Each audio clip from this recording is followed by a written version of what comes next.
The first bullet didn't make a sound until it shattered the glass of the triage desk. It was 3:14 a.m. at Mercy General, the hour when the world usually bleeds in silence.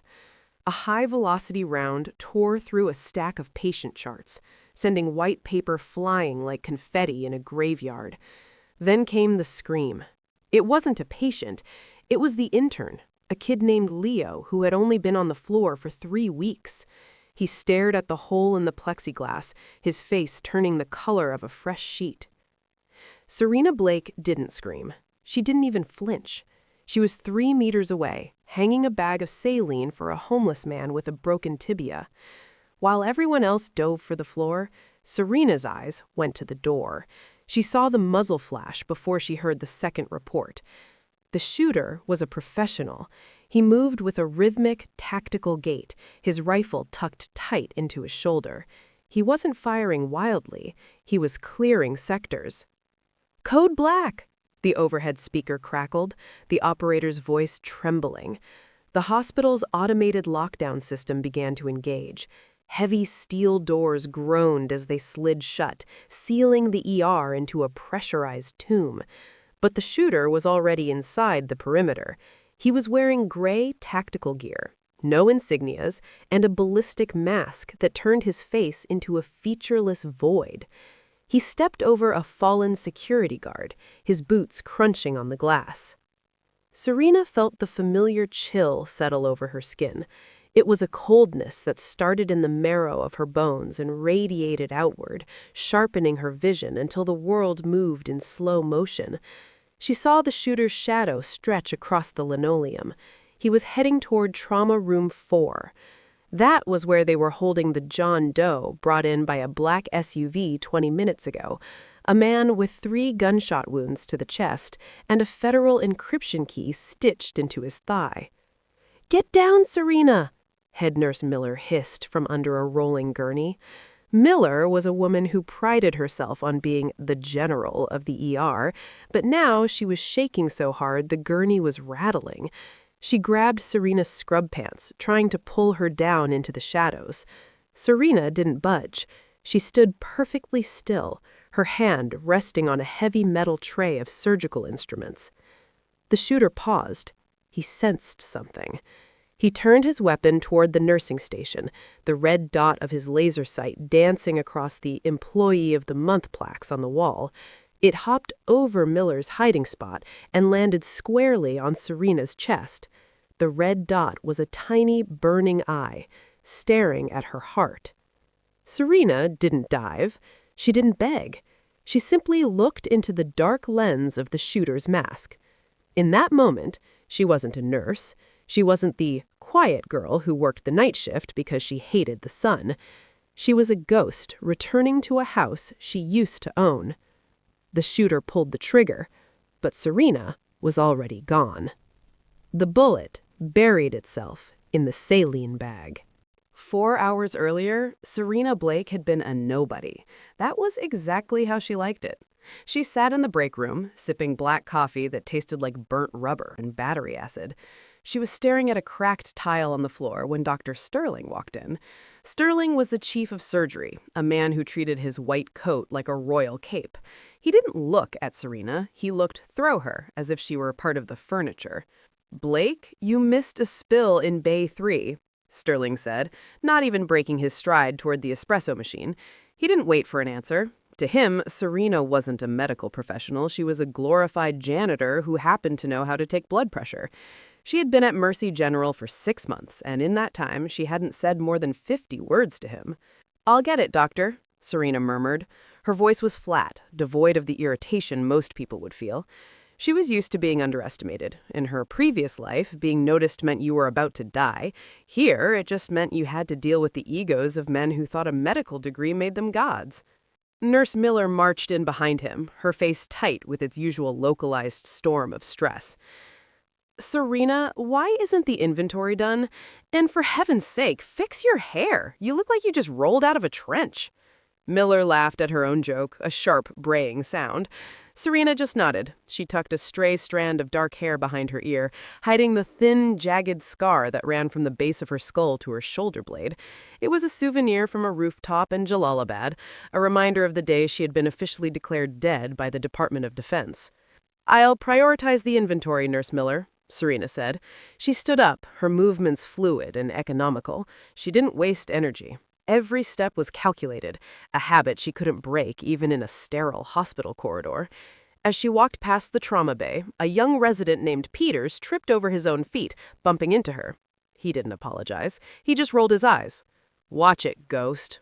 That was their nickname for her, the Ghost, because she moved without sound and spoke only when spoken to. They thought she was timid. They thought the silence was a sign of a weak mind. They had no idea that the silence was a cage, and Serena was the only thing keeping the beast inside from screaming. She walked to Bay 3 and began cleaning the spill. It wasn't just coffee. It was blood from a previous trauma patient. As she wiped the red smear from the floor, her hands didn't tremble. She looked at the blood with the clinical detachment of a mechanic looking at oil. She knew the viscosity, the scent of iron, the way it pooled in the grooves of the floor. She finished the job and stood up, looking at the clock. It was nearly 3 a.m. The witching hour was coming.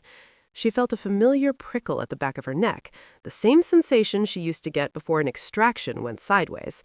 She looked toward the ER entrance. The automatic doors slid open and 2 men in suits rushed in, dragging a bleeding body between them. The storm had arrived, and the janitor was the only one who knew how to weather it. The John Doe was a mess. He was unconscious, his skin the color of wet ash. The 2 men who dropped him off didn't stick around for the paperwork. They vanished the moment they heard the sirens of a distant ambulance. Dr. Sterling took charge immediately, his voice booming with a self-important authority that filled the trauma room.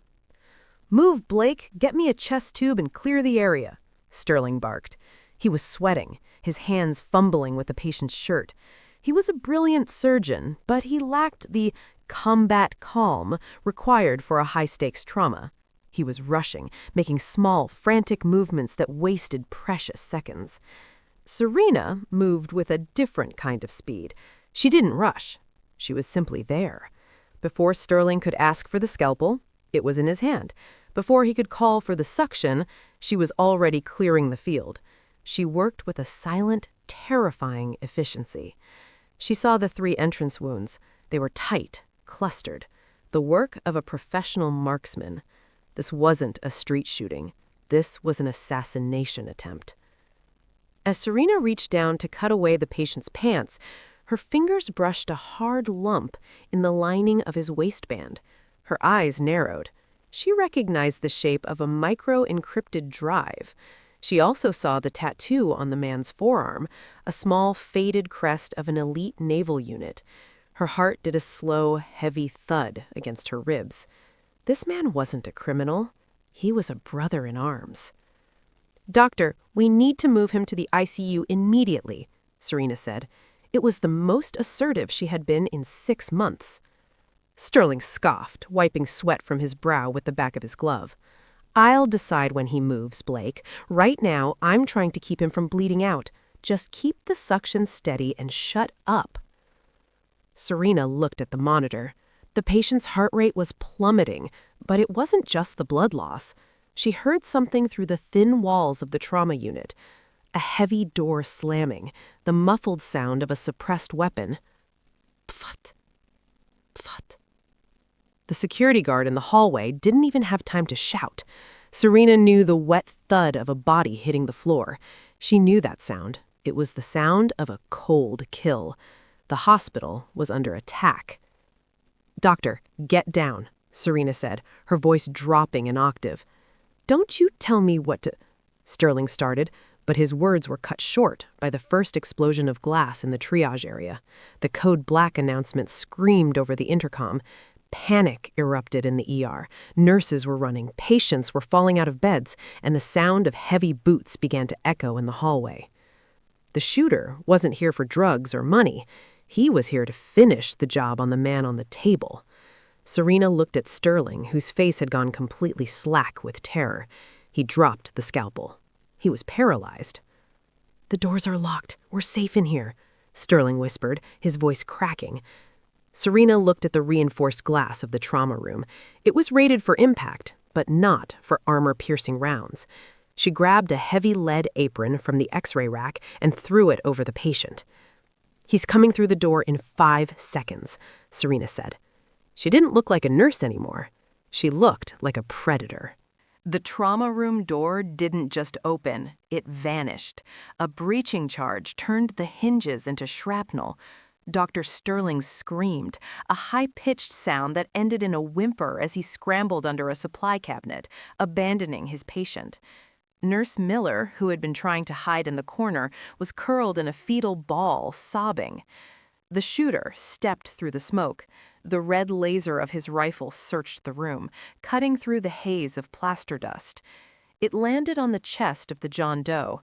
The shooter didn't hesitate. He raised the barrel, his finger tightening on the trigger. He never got the shot off.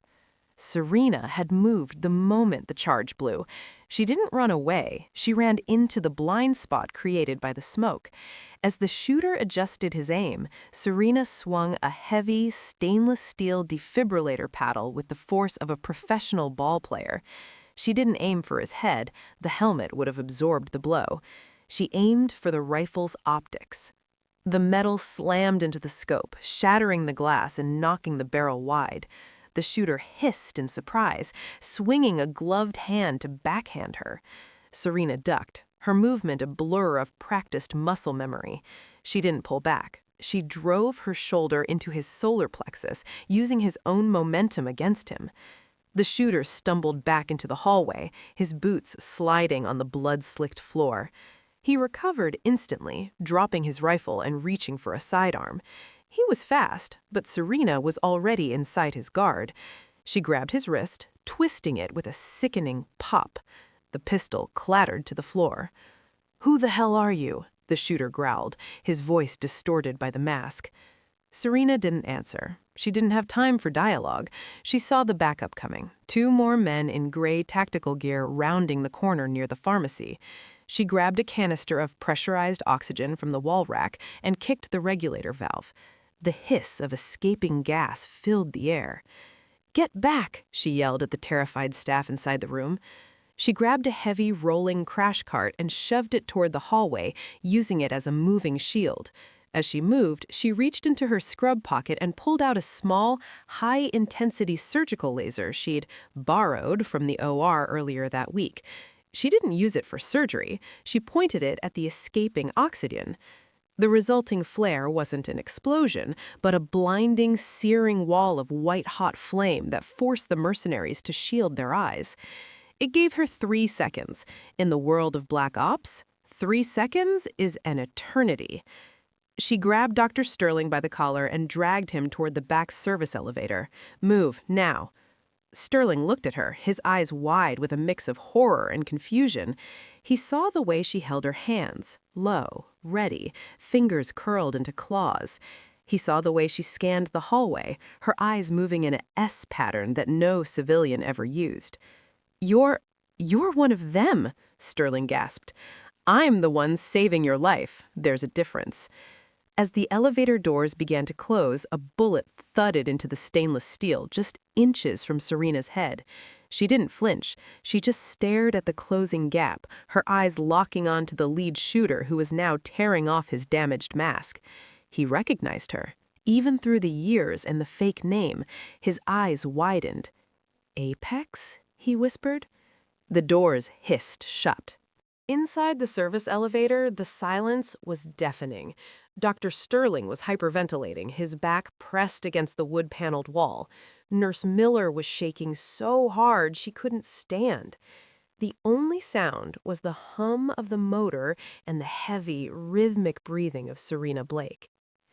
The John Doe was on the gurney between them, still unconscious, still bleeding. Serena reached down, her hands moving with a surgical precision that made Sterling's earlier efforts look like a butcher's work. She pulled a sterile field dressing from her pocket, not a standard hospital bandage, but a vacuum-sealed combat gauze. She began to pack the wound in the man's chest. She didn't use the standard over-the-top method. She used a J-hook suture technique, threading the needle with a speed that defied the flickering light of the elevator. That's a field-expedient closure, Dr. Sterling whispered, his professional curiosity briefly overriding his terror. Only the Tier 1 medical teams use that. How do you know that? Serena didn't look up. I read a book once. Don't lie to me, Sterling hissed. You just took out a professional hitman with a defibrillator. You're using military-grade gear. Who are you, Serena? Serena stopped. She looked at the man on the gurney, then at the elevator's floor indicator. They were heading toward the morgue, the only level that didn't have glass windows or multiple entry points. She reached up and pulled her hair back, revealing the full extent of the scar on her neck. My name is Serena Blake, and if you want to live through the next 10 minutes, you will do exactly what I say. No questions, no ego, just medicine. The elevator jolted to a stop on the B2 level. The doors slid open to the cold, sterile smell of the basement. Waiting there was a security guard, an older man named Bill, a retired Army colonel who usually spent his shifts dozing in the monitor room. He was holding a shotgun, his eyes narrowed. He saw Serena. He saw the way she was standing, the tactical ready stance, the blood on her scrubs, and the way she held her hands. His gaze drifted to the scar on her neck. Apex? Bill whispered, his voice thick with disbelief. They said you went down in the Hindu Kush. They said there were no survivors. Serena looked at him. A ghost of a smile touched her lips. Reports of my death were slightly exaggerated, Bill. Are the cameras still up? They've looped the feed on the main floors, but they don't know about the sub-basement line. They think we're trapped. They're calling for extraction for the target. They're not getting him, Serena said.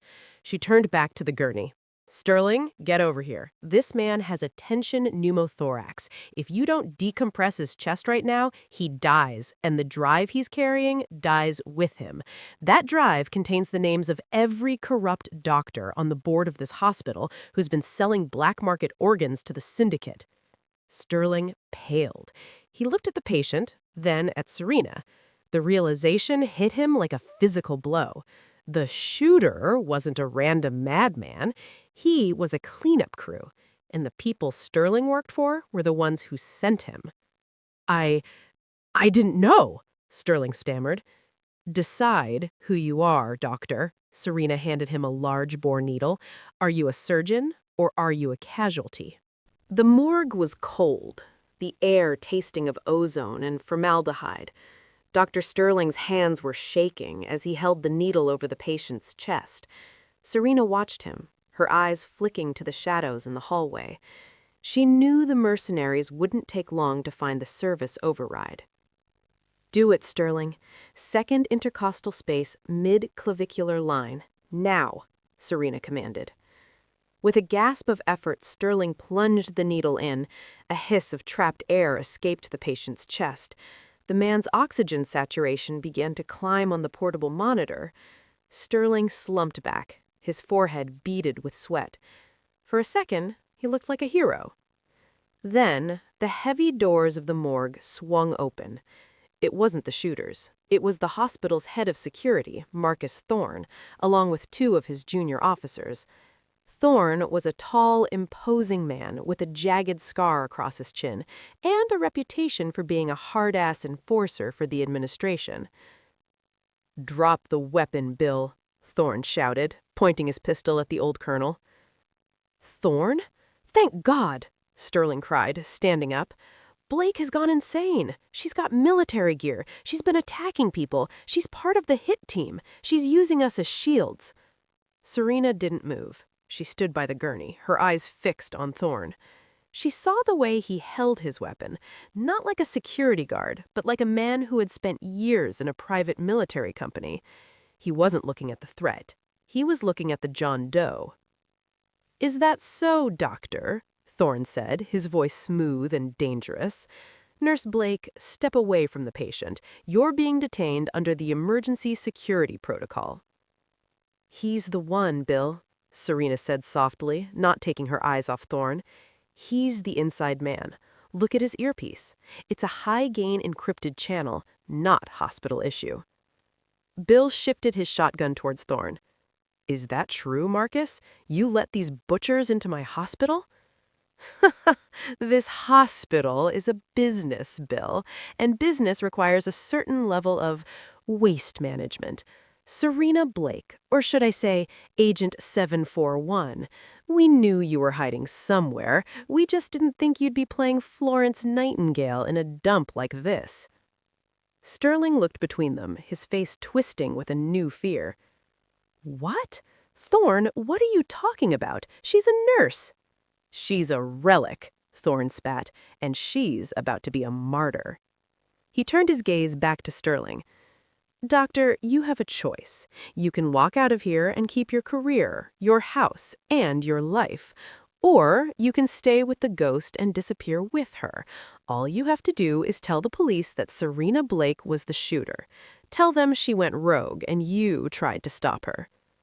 Sterling looked at Serena. She was standing perfectly still, her face a mask of indifference. He looked at the patient, the man whose life he had just saved. Then he looked at Thorne's gun. She forced me to help her. She's the one who killed the guards. I'll testify. I'll tell them everything." Thorne grinned. "Good man." He leveled his gun at Serena's head. "Goodbye, Apex." Serena didn't blink. "You forgot one thing, Thorne." "What's that?" "I'm not the one trapped in here with you." She kicked the base of the autopsy table, sending a spray of concentrated cleaning chemicals directly into Thorne's face. The morgue erupted into chaos. As Thorne screamed, clawing at his stinging eyes, Serena moved like a shadow. She didn't use a gun. She used the environment. She grabbed a heavy tray of surgical instruments and flung it, the scalpels and forceps becoming a cloud of jagged steel that distracted the junior guards. "Bill, go!" Serena yelled. Bill fired a round from his shotgun into the ceiling, the boom deafening in the small space. The lights flickered and died as the blast severed a secondary power line. In the sudden darkness, Serena was in her element. She had spent 3 years operating in the blacked-out corridors of Eastern Europe. This was home. She felt the air shift as one of Thorne's guards lunged at her. She pivoted, grabbing his arm and using a pressure point in his elbow to make him drop his weapon. Before he could cry out, she delivered a sharp, precise strike to his temple. He went down silently. She wasn't running. She was hunting. She moved through the morgue's refrigerated storage area, the stainless steel drawers providing a maze of cover. Thorne was barking orders, his voice echoing off the tile walls. "Find her! Kill her! I don't care about the doctor anymore! Just finish the nurse!" Serena heard Sterling whimpering somewhere near the exit. She ignored him. He was a coward, and cowards were predictable. She needed to neutralize Thorne before the main hit team found their way down. She reached into a supply cabinet and grabbed 2 items, a bottle of high-proof rubbing alcohol and a packet of silver nitrate cauterizing sticks. With the steady hands of a woman who had once defused a bomb in a rainstorm, she fashioned a makeshift flashbang. She threw the bottle against the far wall. The glass shattered, the scent of alcohol filling the air. As Thorne's team turned toward the sound, Serena struck the nitrate stick. A blinding flare of violet light filled the room. In the heartbeat of blindness that followed, Serena was a whirlwind. She took out the second guard with a knee to the ribs and a sleeper hold. Then she was behind Thorne. She didn't kill him. She grabbed him by the throat, pressing a jagged piece of broken glass against his jugular. "Tell your men to drop their weapons, Marcus," she hissed into his ear. "You won't do it," Thorne gasped, his breath coming in ragged hitches. "You're a healer now, remember? You took an oath." "I took 2 oaths, one to the hospital and one to the country. The first one says I should save lives. The second one says I have to eliminate threats. Which one do you think I'm feeling right now?" Thorne felt the glass bite into his skin. A single bead of blood rolled down his neck. He knew that tone. It wasn't the voice of a nurse. It was the voice of the woman who had single-handedly dismantled a cartel in Bogota. "Wait! Wait! Don't! They're already here! The main team! They're in the vents! You can't stop them all!" As on cue, the ceiling tiles above the patient's gurney exploded. Two mercenaries descended on fast ropes, their suppressed rifles spitting fire. Serena shoved Thorne into the line of fire. He took 2 rounds to the chest before he even hit the floor. She dove for cover behind the heavy iron morgue door, pulling the handle shut, just as a hail of bullets chewed into the wood. She was alone, outgunned, and trapped in a basement. She looked at her hands. They were covered in Thorne's blood. She took a deep breath, centered her soul, and looked at a shelf of anesthesia tanks. "Time to go to sleep," she muttered. The mercenaries moved with a cold, mechanical precision. There were 4 of them now, fanning out across the morgue. They used infrared goggles to cut through the darkness. They saw the heat signature of the John Doe on the gurney and the cold, unmoving shapes of the bodies in the storage units. But they couldn't find Serena. Her heat signature was gone. She was pressed against the bottom of a stainless steel industrial freezer, the sub-zero temperature masking her body heat from their sensors. She watched their boots through the gap under the units. They were moving toward the gurney. Serena had already rigged the room. She had cracked the valves on 3 tanks of sevoflurane, a potent inhalation anesthetic. The heavy gas was pooling on the floor, invisible and odorless. In a closed space like the morgue, it would take less than a minute to reach a concentration that could knock out an elephant. She had secured a surgical mask over her own face, hooked to a small, portable oxygen tank she'd strapped to her waist. The lead mercenary signaled his team to approach the gurney. He reached out to pull back the sheet, expecting to find the John Doe. Instead, he found a pile of heavy medical dictionaries and a bag of saline rigged to look like a human torso under the fabric. "It's a decoy!" he yelled, his voice sounding sluggish. He tried to raise his rifle, but his arm felt like it weighed 1,000 pounds. His knees buckled. Behind him, his teammates stumbled, his weapon clattering to the floor. The infrared goggles fell from his face, revealing eyes that were rolling back into his head. "Gas!" one of them wheezed before collapsing into a heap. Serena slid out from under the freezer. She didn't wait for them to fully succumb. She knew these men were trained to fight through the haze. She grabbed a heavy brass fire extinguisher and swung it in a low arc, connecting with the lead mercenary's helmet. The impact rang out like a bell. The 4th mercenary, who had been guarding the door, managed to get his gas mask on. He leveled his submachine gun at Serena and fired. Serena dove behind a rolling lead shield used for x-rays. The bullets pinged off the metal, sparks flying in the dark. She was pinned. She couldn't get close enough to use her hands, and the gas was dissipating through the open door. She looked around. On the counter next to her was a defibrillator. She grabbed the paddles and cranked the energy to the maximum setting, 360 joules. She didn't wait for the ready beep. She grabbed a bottle of conductive gel and squirted it across the floor toward the mercenary. The man saw the liquid and laughed, stepping forward. "You're gonna shock the floor? That's movie logic, nurse," he sneered, raising his gun.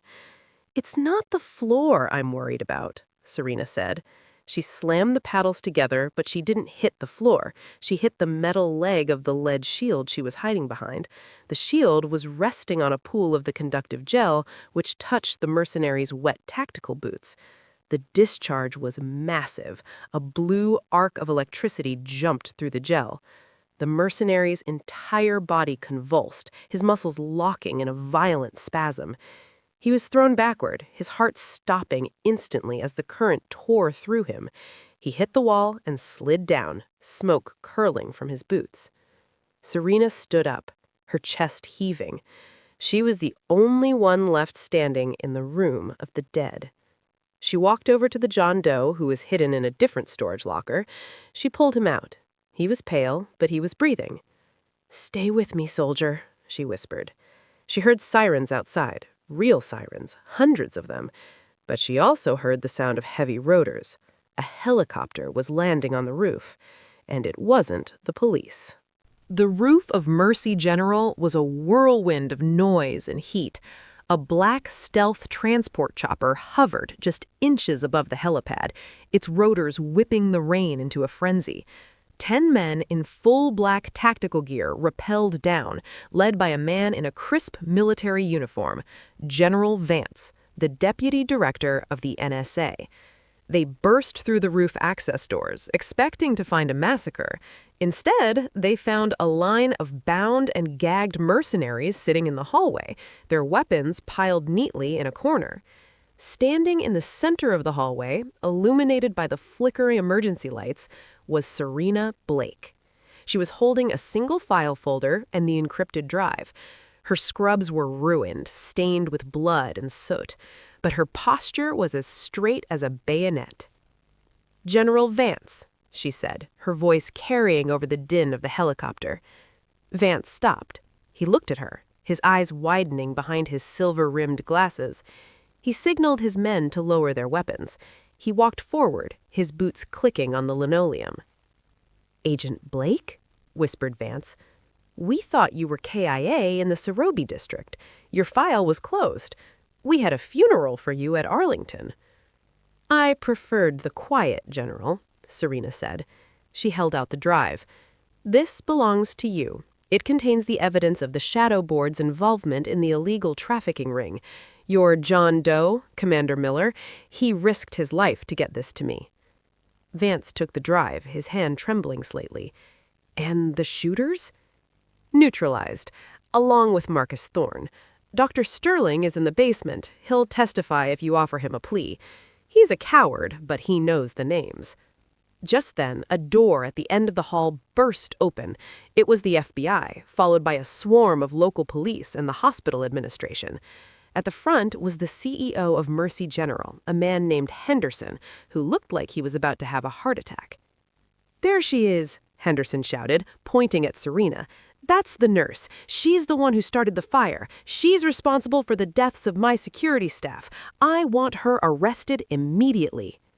Vance turned slowly to face Henderson. The general's face was like stone. "This woman is a national hero, Mr. Henderson, and if I were you, I'd be more worried about the FBI agents who are currently raiding your office." Henderson's face went white. He looked at the FBI agents, who were already stepping forward with handcuffs. "Wait, but she's just a nurse," Henderson sputtered. Serena looked at him. For the first time that night, she smiled. It wasn't a kind smile. It was the smile of a shark that had just finished its meal. "I'm the best nurse you ever had, Mr. Henderson, because I know exactly how to cut out a cancer." Vance turned back to Serena, his expression softening. "Serena, come with us. We can reinstate you. You can have your old life back. The president wants to thank you personally." Serena looked at the helicopter, then at the hospital she had called home for 6 months. She looked at the blood on her hands. "My old life is dead, General, and I think the world has enough heroes. What it needs is people who know how to clean up the mess." She turned and walked toward the stairs. "Where are you going?" Vance called out. Serena didn't look back. The night shift isn't over yet. The sun began to peek over the skyline of the city, casting long, golden shadows across the ER of Mercy General. The chaos had finally subsided. The yellow police tape fluttered in the breeze, and the smell of smoke was being replaced by the sharp, clean scent of industrial bleach. Nurse Miller sat at the reconstructed triage desk, her hands shaking as she sipped a cup of tea. She looked up as Dr. Sterling walked by. He looked like a ghost of himself, his eyes hollow, his career in ruins. He didn't say a word. He just walked toward the exit, escorted by 2 federal agents. "Has anyone seen Serena?" Miller asked a passing intern.